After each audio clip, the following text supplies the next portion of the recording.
Capítulo 1. Como tudo começou? Eram 7 horas de uma manhã de setembro de 1997.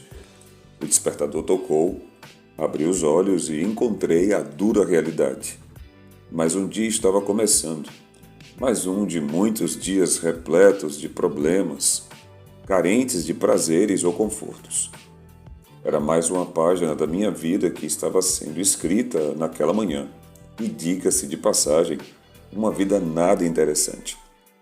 Naquela época, meus problemas pareciam não ter solução. Quanto mais eu olhava as circunstâncias em que vivia, menos esperança tinha. Estava endividado, em processo de divórcio, com um negócio próprio que ia de mal a pior, distante da família e dos amigos. A pressão arterial estava elevada e eu tinha problemas renais. Essa era a minha vida naquele momento. Indo de encontro à realidade que eu vivia, decidi levantar mais tarde da cama e fingir que tudo estava perfeito e sem nenhum problema. E assim fiz. Tomei um café de manhã, como se fosse um príncipe, cabeça altiva e sorriso no rosto. Vesti uma ótima roupa e fui ao shopping. Aquele dia parecia ser diferente. O céu estava mais azul e soprava uma brisa fresca e agradável. Apesar de todos os meus problemas, que eu decidira os negar naquele dia, estava tudo em perfeito equilíbrio. Entrei em uma livraria e comecei a folhear diversas obras, até que me deparei com um pequeno livro vermelho escrito por um respeitado escritor da área de autoajuda, Roberto Chiniachik. Nele, deparei-me com um texto que falava sobre um mito grego. Foi a partir daquele pequeno texto, no livro de autoajuda, que minha vida começou a mudar de uma forma extraordinária. Ali, a minha chave ligou, os faróis se acenderam e comecei a andar.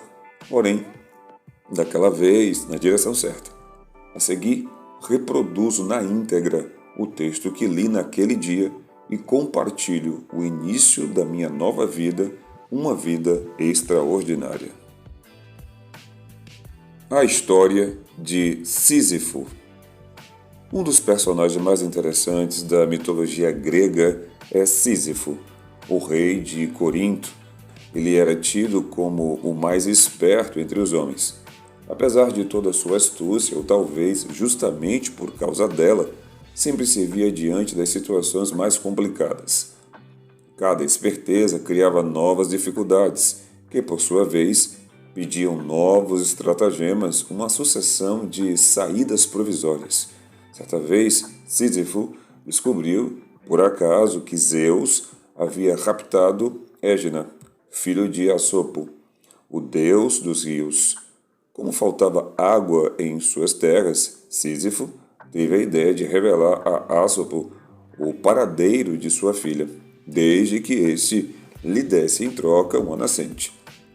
O pai, desesperado, aceitou de bom grado a proposta, deu a Sísifo a nascente e soube então que sua filha fora raptada por Zeus. Sísifo teve água, mas arrumou outro problema. Zeus ficou furioso com a delação e mandou a morte buscá-lo.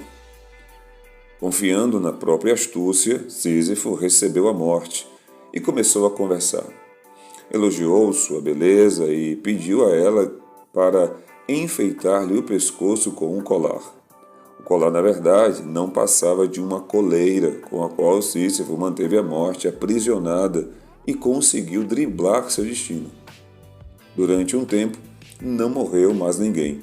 Sísifo, que soube enganar a morte, arrumou novas encrencas, desta vez com Plutão, o deus das almas e do inconsciente, e com a morte, o deus da guerra, e com Marte, o deus da guerra, que precisava dos préstimos da morte para consumar as batalhas. Então logo teve conhecimento do acontecido, Plutão libertou a morte e ordenou que trouxesse Sísifo imediatamente para os infernos. Quando Sísifo se despediu da sua mulher, teve o cuidado de pedir em segredo que ela não enterrasse o corpo dele. Já nos infernos, Sísifo reclamou a Plutão da falta de respeito de sua esposa em não enterrar seu corpo. Então suplicou por um dia de prazo para se vingar da mulher ingrata e cumprir os rituais fúnebres. Plutão concedeu-lhe o pedido. Cícero, então, retomou seu corpo e fugiu com a esposa. Havia enganado a morte pela segunda vez. Viveu muitos anos escondidos até que enfim morreu. Quando Plutão o viu, reservou-lhe um castigo especial. Ele foi condenado a empurrar uma enorme pedra até o alto de uma montanha. Porém, antes de chegar ao topo, a pedra rolava a montanha abaixo, obrigando Sísifo a retornar à sua tarefa até o fim dos tempos. Com esse texto eu me percebi. Comportamentos até então despercebidos revelaram-se. Vi que minha vida era um eterno recomeçar que, apesar de todo o meu esforço e dedicação, quando eu estava prestes a ter alguma conquista, algo acontecia e tudo ia por terra. Percebi que me preocupava mais com o esforço do que com a conquista. De forma sistemática, eu não terminava o que começava. Constatei que minhas atitudes e ações eram intempestivas e sem planejamento, e isso era o que me prejudicava. Entendi, sobretudo, que eu culpava os outros por todos os meus insucessos e desgostos. Ficou claro para mim que tudo aquilo que eu estava vivendo nos últimos 13 anos não eram fracassos, mas sim os resultados das minhas ações e atitudes. Cada resultado negativo era um alerta de Deus para que eu vivesse de forma diferente, pensasse diferente. Afinal de contas, compreendi com certeza e com clareza que eu vinha sendo meu maior sabotador. Por um lado, fiquei angustiado por reconhecer que, após a adolescência, eu vinha me fazendo de vítima e tendo pena de mim mesmo. Eu literalmente me boicotava para chamar a atenção e me sentir amado. Por outro lado, fiquei muito fortalecido e esperançoso. Afinal, ficou claro também que eu era o capitão do meu destino, que eu havia conduzido a minha vida àquela situação e que, como o condutor, eu poderia direcioná-la para qualquer outro lugar. Li o pequeno livro de autoajuda mais 4 vezes, em 3 dias. Senti cada frase, chorei cada palavra. Um novo Paulo estava sendo gerado. Pela primeira vez, iniciei uma busca incansável por ajuda e para mudar o único que precisava ser mudado: eu. Contudo, como sempre digo, o melhor está por vir. Certo dia eu viajava com 2 amigas quando batemos o carro e um poste caiu, dividindo o veículo ao meio, de modo que ficamos presos. O combustível estava vazando e os fios do poste se faiscavam. Foi um momento de desespero. Parecia que a morte nos rondava. Nós pedíamos por ajuda às pessoas que passavam, mas elas tinham medo de se aproximar. Depois de muito esforço e sem nenhum auxílio, consegui sair por entre as ferragens, empurrar a porta e tirar a motorista e a outra passageira de dentro dos restos retorcidos do que antes era um carro. Os raios do sol bateram no meu rosto e, só então, eu me dei conta de que nós 3 estávamos ilesos. Quem saiu daquele carro em destroços não era o mesmo Paulo. Eu estava renascendo aos 29 anos para uma vida extraordinária. Por ter sobrevivido intacto àquele acidente e ainda ter resgatado as 2 amigas, algo aconteceu dentro de mim com uma voz insistente e maravilhosa que não cansava de dizer que minha vida tinha solução. Depois de ter consciência de que eu era o meu sabotador, coisas foram acontecendo como que por magia. As pessoas que conheci, os livros que li, os filmes que assisti e até mesmo esse acidente de carro me conduziram a um processo profundo de transformação. O passo seguinte foi entender o que são crenças e programações mentais. Diversos artigos e livros de neurociência me mostraram que a mente humana é programada e que existem métodos para reprogramá-la. Cito aqui a pesquisadora da Unicamp, Helenice Ferrari. A plasticidade neural é a capacidade do cérebro de desenvolver novas conexões sinápticas entre os neurônios a partir da experiência e do comportamento do indivíduo. Com determinados estímulos, mudanças na organização e na localização dos processos de informação podem ocorrer no cérebro. É através da plasticidade que novos comportamentos são aprendidos e o desenvolvimento humano torna-se um ato contínuo. Esse fenômeno parte do princípio de que o cérebro não é imutável.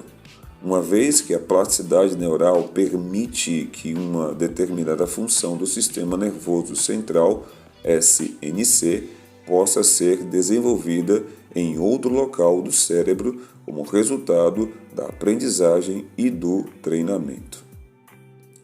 Assim, conhecer a história de Sísifo, sofrer aquele acidente de carro e descobrir mais sobre neurociência, isso tudo significou um renascimento para mim, uma nova fase que começava depois de 13 anos de muitos problemas, humilhações e fracassos. Após um ano desse renascimento, me vi dono de um negócio próspero, casado, com um patrimônio crescente, viajando o mundo inteiro, cumprindo minha missão de impactar vidas e desfrutando o sucesso pessoal e profissional. Eu venci. Aos 29 anos, iniciei a minha caminhada para a vitória. Caminhada essa que continuo e continuarei por toda a vida. Hoje, meu casamento é ainda melhor do que há 20 anos. Também me sinto mais saudável fisicamente. Já corri 4 meias maratonas. Tenho mais e melhores amigos e a minha esposa, onde eu também aplico e a minha empresa, onde eu também aplico e ensino a autorresponsabilidade aos meus parceiros e funcionários. Já está presente em todo o Brasil e também em outros países da América do Sul e da América do Norte. Atualmente consigo impactar milhões de pessoas ao ano com o método CIS, Coaching Integral Sistêmico, curso criado por mim e que se tornou o maior treinamento de inteligência emocional das Américas. As turmas mensais chegam a mais de 3.500. E o melhor de tudo, minha relação com Deus está mais próxima e mais forte. Hoje eu consigo chamá-lo de Pai, meu Pai. É esse o convite que lhe faço. Existe um caminho, uma tecnologia, uma metodologia para reprogramar suas crenças limitantes. Venha comigo nessa jornada prazerosa, fazer parte desse grupo seleto de pessoas que decidiram ser melhores para si mesmas e para o mundo também. Acredite que nada é por acaso. Este livro está em suas mãos para que você conquiste uma vida extraordinária e seja inspiração para muitas outras pessoas. Venha comigo. Observação. Crenças são as lentes pelas quais enxergamos a nós mesmos e ao mundo. São reflexo da nossa vivência em família, da moral, dos valores e da ética que nos foram transmitidos durante os primeiros anos de vida. Porém, também podem ser modificadas ao longo de experiências posteriores. Elas são formadas por repetição ou forte impacto emocional. Toda crença é autorrealizável, portanto, as suas crenças determinam seus resultados. Esse assunto é abordado de forma mais consistente nos livros O Poder da Ação, Fator de Enriquecimento e O Poder da Auto-Performance.